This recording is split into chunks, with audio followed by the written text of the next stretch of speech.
Үй кызматкериге келишим түзүлөбү. Келишим түзүлөт.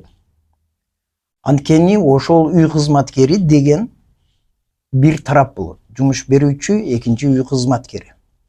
Эми бүгүнкү күндө биз кандай эме көргөн күндө дагы бул кадимкидей жумуш болуп эсептелинет. Мисалыга чарбага жардам берүү боюнча же үйдө кандайдыр бир үй тиричилигини жасоо үчүн үй кызматкерин алсаңыз болот. Мисалы ошол эле майда чүйдө үй жумуштарын кылуу үчүн же үйдүн ичинде сыртында дагы жеке жумушка алсаңыз болот.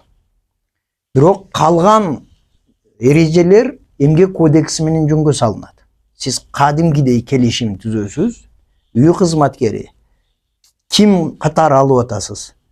Жанагыдай идиш жуугангабы, же кир жуугангабы, же болбосо сыртты кароогобу, же бир оорукчан адамды кароо үчүнбү, же башка иштер үчүнбү? Үй жумуштары, үй тиричиликтери үчүн да бирөөдү жумушка алсаңыз, анда келишим түзүп, ал келишим түзгөндөн кийин калганы баардык эмгек кодекси менен жөнгө салынат.